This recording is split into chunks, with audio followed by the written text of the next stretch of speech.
Let us together pray the seventh novena to St Ignatius of Loyola, and our theme for this novena shall be Venice and Vicenza, Contemplation in Action. In the name of the Father, and of the Son, and of the Holy Spirit. Amen. Introduction.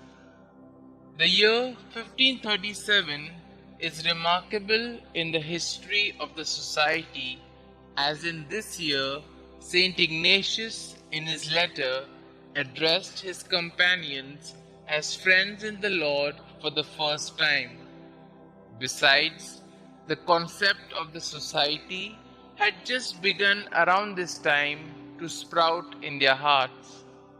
To further strengthen the bonds among them, Ignatius wished his friends to be contemplatives in action.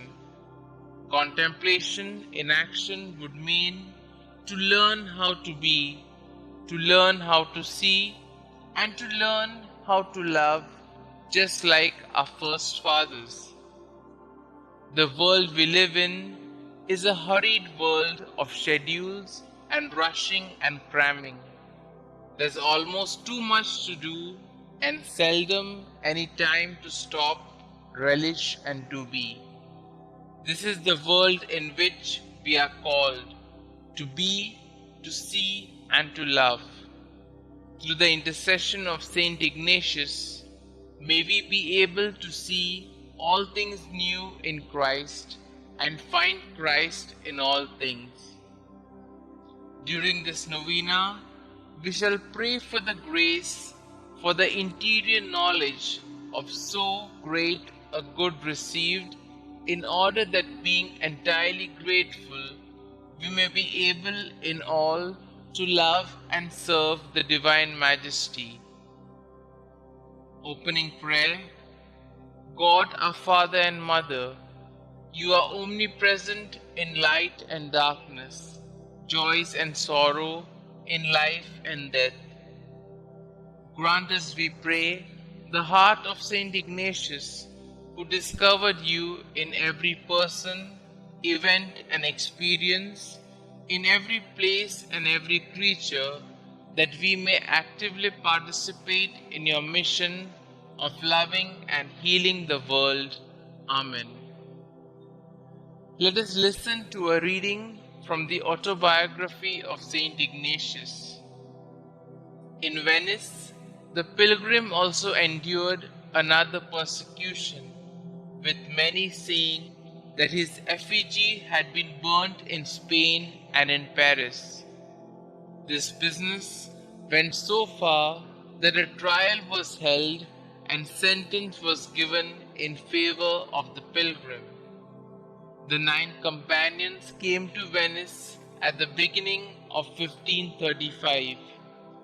There, they separated to serve in various hospices. After 2 or 3 months, all went to Rome to obtain the blessing for their journey to Jerusalem.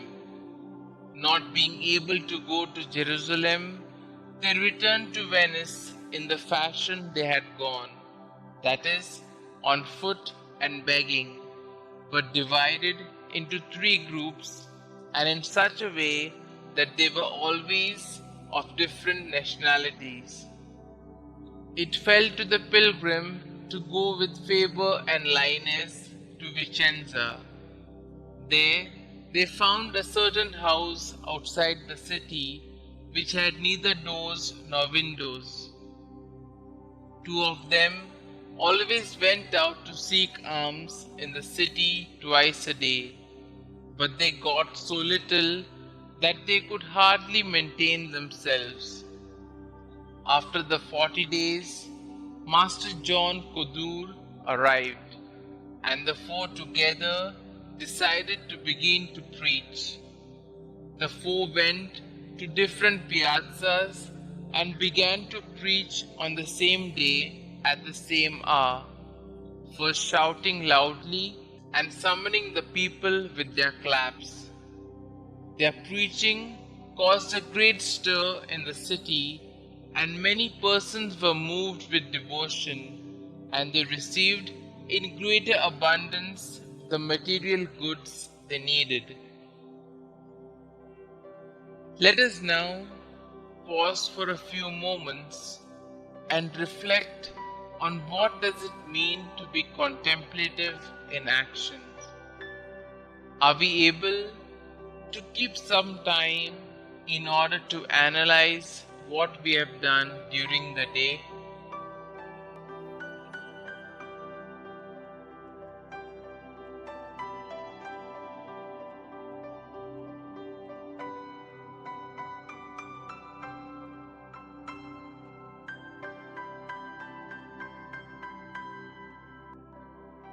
Being contemplative in action is an Ignatian gift for us today.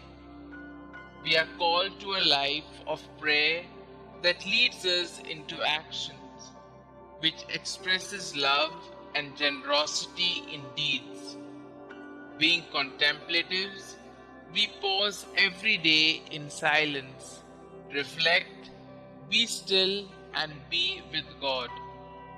Ignatian contemplation in action is nothing but how our prayer forms and transforms us and helps us discern how we are being invited to share the love of God that we have experienced with people out in the world.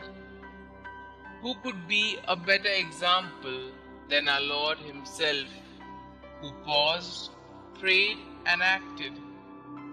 Being a contemplative in action calls us to be two profound, prophetic, and bold witnesses. St Ignatius and his companions' actions followed their prayer. They lived a life of the poor, served in hospices of Venice, and preached at Vicenza. It was all a process to show to the world the daily incarnation of the second person of the Trinity. Today, we are called to be the same. We shall now put forth our petitions to the Lord.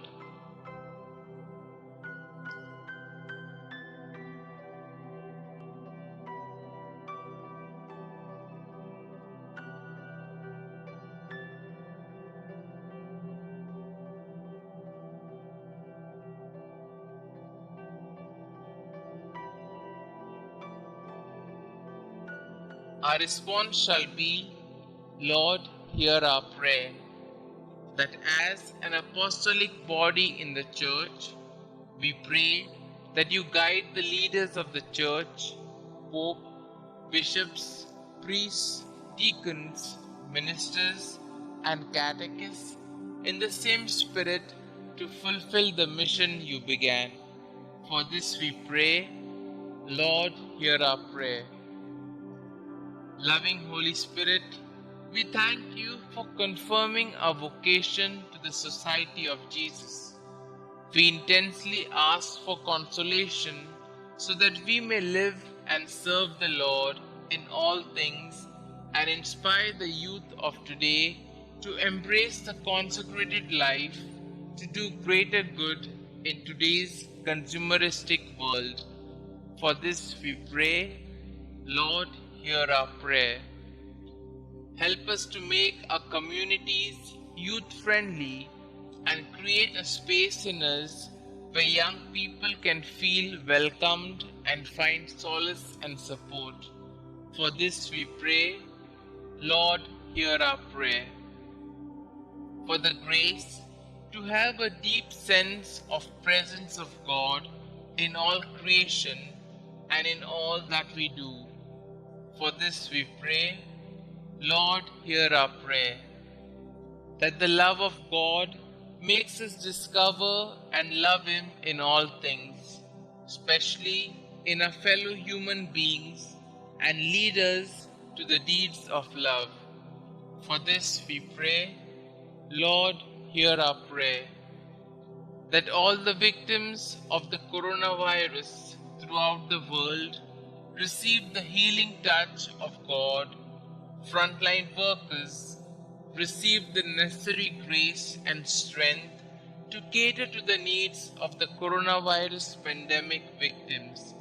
For this we pray, Lord, hear our prayer. Our Father who art in heaven, hallowed be thy name. Thy kingdom come, thy will be done, on earth as it is in heaven.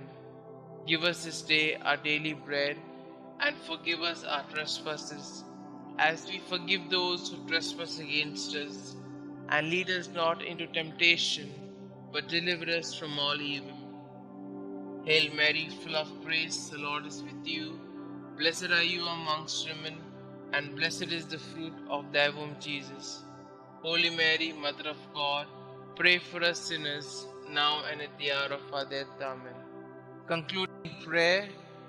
Heavenly Father, your servant Ignatius set us an example to contemplate and move into action in our apostolic works. Grant us the grace to contemplate, to surrender wholly to you, and to seek attentively the sensitive issues around us.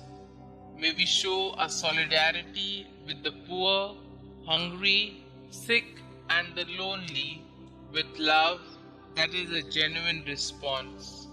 Amen. Glory be to the Father, and to the Son, and to the Holy Spirit, as it was in the beginning, is now, and ever shall be, world without end. Amen.